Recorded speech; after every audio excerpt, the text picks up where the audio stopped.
I came to know about Google Summer of Code from my college seniors who were earlier selected in this program. They guided me and provided me the support and all the information regarding this program. And the application procedure detail and the timeline is available on the Google Summer of Code website. So for 2021, the application for organization was from January 30th to February 20. During this time period, the organizations have to apply to Google to get selected into this program. Then Google, based on the applications of the organization, select some of the organization, which is roughly 200 in number, and after selecting those organizations, the list of organizations which would be participating in GSOC is released on 10th March 2021 this year.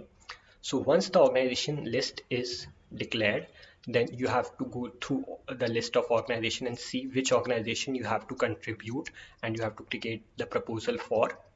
So you can at max create three proposals, one for each organization, or you can even create multiple proposals for one single organization or in different organizations. The student application period was from 29th March to April 13.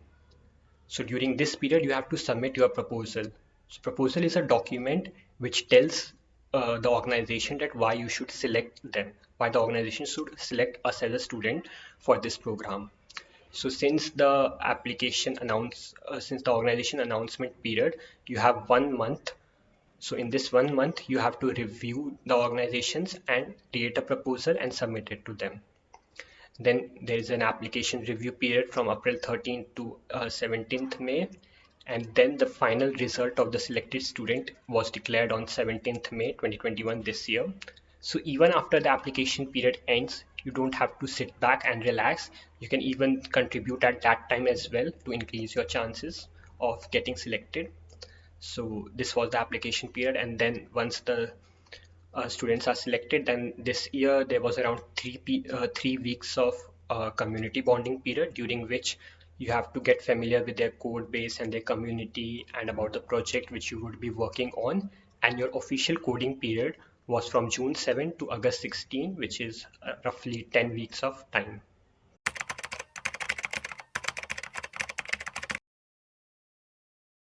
Selection process is simple and is based on the Google Summer of Code guidelines. According to this, I have submitted the proposal to my organization, that is Libra Health, over a project, and uh, b- in the proposal I showed my contribution on all my homework, and there I have submitted my proposal on the GSOC website. And from here, the Libra Health organization shortlisted the candidates based on the proposals for the project, and I was assigned a project, and I had worked on the project. Okay, so the selection process is like that. The organizations in the project were announced in the GSOC website, and from there I selected a project and go to the organization forums, discussed with the mentors about that project needs and the pre-work that should be done for the that project, and did the whole work, and attached the whole work in the proposal as well, and prepared a complete proposal for that project, and submitted the project on the GSOC website. And after that, we need to wait, and the mentors will go through all the proposals and will select the one that they like. And from there, I got selected. My proposal got selected for the Libra Health organization, and from there, I had worked with the Libra Health organization. And I want to give you an idea, like I had worked on a new project. Okay, I had not my project is not the one which on which the work is being done in the last 2022 year as well. Okay, so my project is well new, and when the list was announced, I shortlisted my project and go to the forum. So for these projects, some things will be there, like you have to made a prototype. So in my proposal, I had mentioned I had made a small prototype of my of the application that they want. Okay, means the UI stuff in the Android manner. Okay, I had made that and present to them in the forums as well, and in attach that in my proposal as well. And in the in the projects that are new that were announced during the organizations list. For those projects you need to care, means you need to mention all the details, like how you can make the project, and that proposal should be very descriptive. I means to say, like, by reading that proposal one must clearly understands that how you are going to build the project, what are the means technologies you are going to use, how you are going to design the architecture, how what is the flow of the data, and what are the APIs that you are required to build the build that particular system. Okay, and how you are going to build that APIs, and all of these things need to be clearly mentioned in your proposal. Okay, then I can means we can sure be sure, like, the proposal could be selected, because it is a new proposal, and it is not like that you have contributed more, because there is not any repo, and you can't make your contributions on that manner. You have to show in your proposal like you can do these many stuff, and you are having a very great knowledge, very great knowledge, like you can build that whole program independently, as like if the project is a solo one. Okay, you have to show these skills there.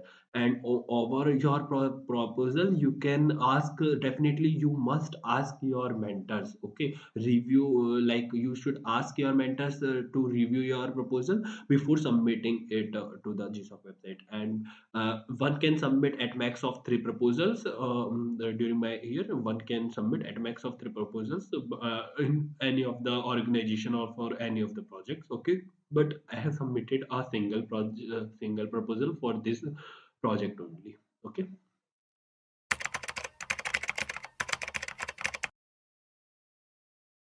The proposal contains details about you, your achievements, past contributions, some general question answer, org specific, your idea, deliverables, timelines, and a lot more.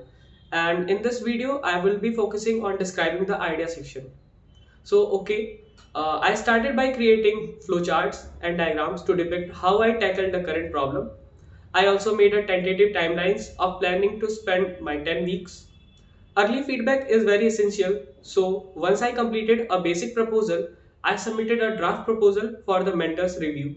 My mentor provided some possible suggestions to think of, and I also discussed a few of them publicly. And in this way, I started improving my proposal till the final submission day.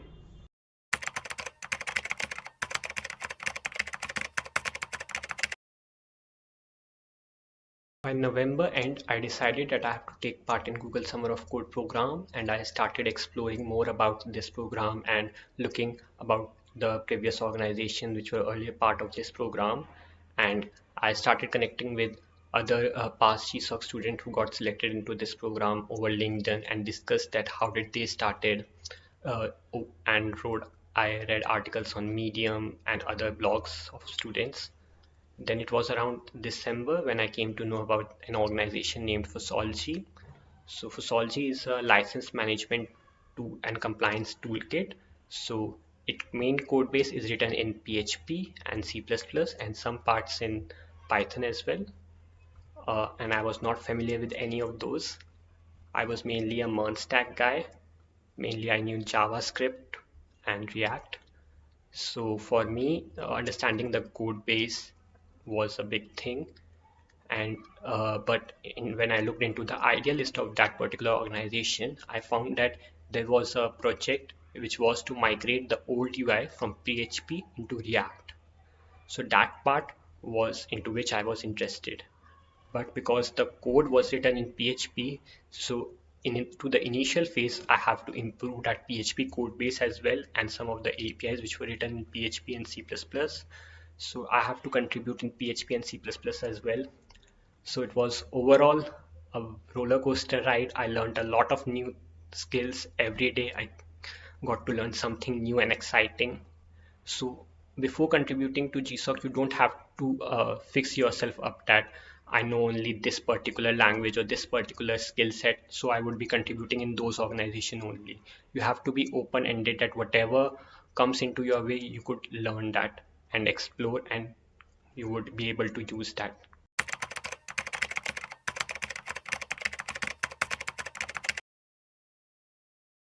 No such particular thing as roadmap. which you should follow, and you would get selected into the Google Summer of Code program. But there are few important things which you should follow and keep in mind to improve your chances of getting selected. So as you know that you get only 1 month after the organization's list is announced officially. So that 1 month is very less for contributing and understanding the complete code base. So what most people do is they start contributing early. So one should contribute as early as possible. So roughly November or December is the correct time to start contributing to any organization. So you could also refer to the previous year selected organization list, that what were the organization who got selected, how many students did they selected, from how much year are they getting selected. And there's even a tool named GSOC Analyzer which can represent all this information in a graphical manner, and you can see and analyze yourself. So you have to do pretty much some research as well from your side as well, that which organization suits your need, because in this program there are organizations in all types of domain, from web development, app development, machine learning, robotics, AI, ML, in every domain. Even there are some projects for documentation. If you like to write some articles or technical documentation or some write-ups, blogs, etc., then there's scope for that. There's even scope for Arduino or robotics based projects. So there are projects of every type, so you have to manually go through all the projects list which got selected into the past 3-4 year, and there are pretty high chances that this year also they would be selected, and you should start contributing to them as early as possible. And next thing is, once you have selected the organization, how you should interact with them. So firstly, after you have created the list of organization and you have decided and narrowed down your search to, say, let's say some 5-10 organization which suits your domain and your interest, then you should research about the organization, that what does that organization do, what is their main project all about, what is the main problem that they are trying to solve, so that you can align with their goal, that what is the main task uh, they have to do. Then try to join their communication channel. Each organization have their communication channel, and the link of that is always present on their Google Summer of Code page in the uh, description section. Then you have to join that, introduce yourself. There might be some IRC channel, Gitter, Slack, Zulip, or some mailing list. Join that, interact with the community, tell them that you are interested in contributing and what are the possible ways in which you can contribute. And also they have, most organizations have regular meetings, so you could try to attend that, maybe bi-weekly or monthly meeting. So definitely attend those meetings and interact with the mentors and the community, that how you can contribute to that organization. And after that, you have to explore the project of that organization, that you have to locally install that project into your system, run it, and after you have run it, as a user, try to see what all things can be improved, or what features you think can be added into that project. If you found any such feature, then head over to the GitHub and create a new issue. But if you're not able to do so, no worry. In the GitHub issue section, there are some beginner friendly issue as well, labeled as good first issue or beginner friendly, or any such other label. So you can go on to there and you can ask over there that I want to contribute over this issue. You can start over there. And the first step is always the most difficult one, that you have to run the project locally. Many a times you will face many difficulties in setting up the project locally, and many people give up over this point. So just once you cross this barrier of setting up the project locally and contributing to that project, at least making one pull request to that project, then you are good to go. It gives you a good confidence. And contributing, the first contribution does not need to be very big. It can be small documentation fix, a README update, a grammatical fix, or any such small update. Or in my case, it was a small HTML CSS error or anything. You don't have to uh, propose a new feature as your first PR. And then you have to go on and start contributing to that project. And then once you understand that project, then look over the project idea list, that what are the project proposed, and see that could you implement that project by yourself in the 10-week amount of time. So try to prepare on that part.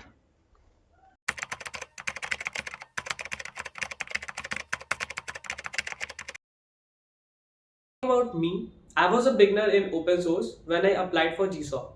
I only had a few PRs, and to be precise, my very first PR was to PyTorch, and a machine learning framework in which I contributed a single line of code yet beneficial for those who use PyTorch SWA. And it was about for fixing a very known problem out of memory. And also I did not participated in any other open source program before GSOC. And many students have a myth of not getting selected because they were late or for any other reason. And also it's good to have previous contributions, but it is not necessary. There are a lot of examples who started contributions lately yet successful GSOC students.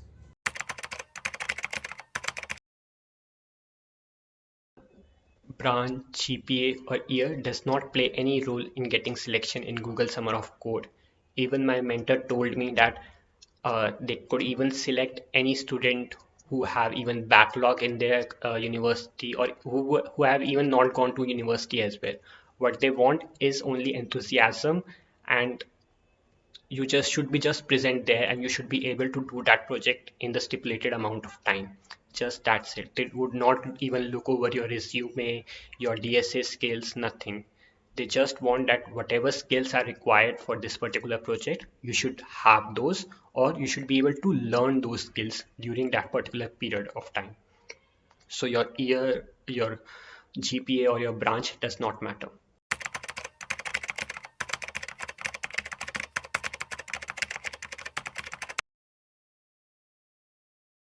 I reach out to the community with the help of their public forums. Various organizations uses the different modes of communication, but one thing is common: all of the organization uses the public mode of communication, and Libra Health uses the Rocket.io and their forums. Their two modes of communication are there with the Libra to communicate with the Libra Health, and for any organization, you can find their mode of communication by going to their website or by going to the GSOC website and checking out their past projects and their contributions by the other members. From there, you can get an idea like what mode of communication this community or this organization is using. Okay. And now when I start and in the December I communicated first time with the Libra Health. Means I have short this Libra Health is one of the organization which I've already shortlisted to participate in the Google Summer of Code, or I had decided like I'm going to submit a proposal for that organization. So I'm in communication with them from the December. I know the community from there. And when the in the February the Google releases the list of the selected projects and the organization, then the organization will create a separate thread for all of their selected projects. There can be new or a past project as well. For both of these projects, the community will create a new thread, and from that threads you can communicate with the mentors of the particular project for your requirements and other things. On the link of these threads will be provided by the organization in the main channel or a general channel of that organization. From there you can get a link of the thread of a particular project, and on the particular project's thread you can communicate with the mentors for that project. Okay. And there you can ask the means what are the things you need to mention in your proposal, what is the prototype, or what how you have to contribute, or any issues you have solved, any PRs you have submitted, like whatever be your needs, and what are you doing for that particular project, and what are your doubts. All of these things you can ask on that thread as well. Okay. And what is the benefit of joining this thread? Like I want to join that particular thread and I will be just contributing to the GitHub repo and submitting a PR and resolving the issues. What is the other benefits of means joining the thread? The one we can say like all of the participants who are going to contribute to this project will be joining that thread, okay, to communicate with the mentors. So from joining this thread and by participating in the communication, you can get an idea like how many participants are contributing over this project and how many selection chances you are having. Like if more number of people are contributing over a project, and the organization is means bind like they are only going to select a single person, but 15 people are contributing actively on a particular project, then the 14 are in trouble, like they are not going to be selected. So if they contribute on a different projects, then they can could be selected. So that things you can also get an idea from by communicating with them community. And as I've already means explained you, like the communication is also one of the good thing. Means when two persons submitted the same level of proposal, like it is very difficult for them to means analyze which one is better. They took one which is one is having the best communication skills, and one who is contributing more in the community, okay, and helping the others. And when one should start with the contribution, I say that the November end or the December starting is the best time to start with the contribution. You during this time you should filter out the organizations and find out their public channels from which they are communicating with the persons, and on that particular channels or the forums you should introduce yourself. You should find out the new projects, ask the persons to guide you. You should in your introduction you must mention your tech stack, and accordingly you should ask for the projects on which you can contribute, and from there you can start. And one more thing, for any communication you should be aware, like you everything you need to keep public, okay. Please avoid that private messages to the mentors and the other they won't like that. Means they want that everyone will get benefited, and for that you need to keep everything as public, okay.